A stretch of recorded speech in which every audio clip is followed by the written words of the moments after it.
Riiformiin akka magaalaa Finfinneetti taasifamaa jiru tajaajila jiraattonni magaalattii barbaadaniif haala mijataa kan uumedha. Kanuma bu'uureffachuun sektaraaliin magaalaa Finfinnee hedduun tajaajila kennan si'ataa taasisuuf hojjetaa jiru. Bu'aa qabatamaas fidaa jira. Sektaraalee gama kanaan milkaa'an keessaa tokko abbaa taayitaa kabachiisa dambii magaalaa Finfinneeti. Kantiibaan magaalaa Finfinnee Aadde Adaanech Abeebees riiformii abbaan taayitichaa taasise sadarkaa maaliirra jira kan jedhu gamaaggamaniiru. Riiformiin dhaabbilee mootummaa magaalattiittis eegalame bu'aa buuseeraa jedhan. Wanti abbaa taayitaa kabachiisa dambiitti argines kanumaa jedhaniiru. የአዲስ አበባ ከተማ አስተዳደር አንዱና ዋንኛው ቁልፍ ተግባር ብሎ በየዓመቱ እያቀደ እየሰራ ያለው የተቋም ግንባታ ነው። bulchiinsi magaalaa Finfinnee xiyyeeffannoo kennuun hojiiwwan hojjetaa jiru keessaa inni ijoon riiformii dhaabbilee mootummaati. Dhaabbileen kunneen tajaajila walitti fufiinsa qabuun hawaasa akka tajaajilaniif dhaabbilee kanneen irratti hojjetamaa jira. Hojiin kunis dhaabbileen of danda'anii tajaajila ammayyaa'aa akka kennaniif karaa kan saaqudha. Hojiin kun kan itti fufu ta'a.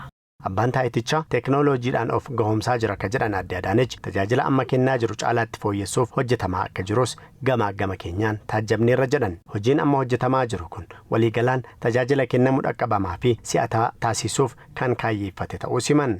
በቴክኖሎጂ ከየትኛውም ተቋም በተሻለ ሁኔታ ራሱን አዘምኖ ደንብን ለማስከበር አባን ታይታ ከበቺሳ ደንቢ yeroo kamiyyuu caalaa kenna tajaajila isaa ammayyeessuun odeeffannoo sirrii irratti hundaa'uun seera kabachiisuuf teeknooloojii isa dandeessisuun hojii eegaleera. Namoota yakka raawwatanis adda baasuun murtoo kennuuf haala isa dandeessisu irratti hundaa'uun teeknooloojiin deeggaramuun hojimaata eegalameera. Teeknooloojiin kun ija kaameraatiin sochiiwwan bakka garaagaraa jiran kan to'atuu fi namni komii qabu bakka jiru taa'ee odeeffannoo haala itti kennutu jira. Hojii abbaan taayitichaa hojjetaa jiru galma Smart City qabame ni milkeessa ka jedhan Aadde Adaanech tajaajilamaan tajaajila isaaf malu akka argatu ni taasisaas jedhaniiru. ህዝብን ማገልገል ደንብን ማስከበር ስርዓትን ማስከበር በከዛ የተነሳ የብዙዎች መብት እንዲጠበቅና hojimaatni kun uummata tajaajiluu fi seera kabachiisuurra darbee namni mirgaa fi dirqama isaa beekee tajaajilamuu akka danda'u kan taasisudha. Hojiin guddaan adabuu osoo hin taane hubachiisuu fi barsiisuudha. Kun ta'uun komii hawaasni kanaan dura qabu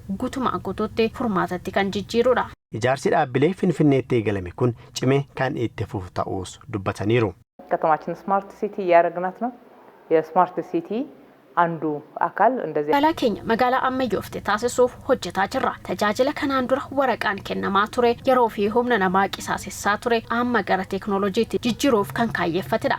Kunis tajaajilamtootaaf haala salphaa ta'een tajaajila barbaadan yeroo gabaabaa keessatti akka argataniif shoora olaanaa qaba.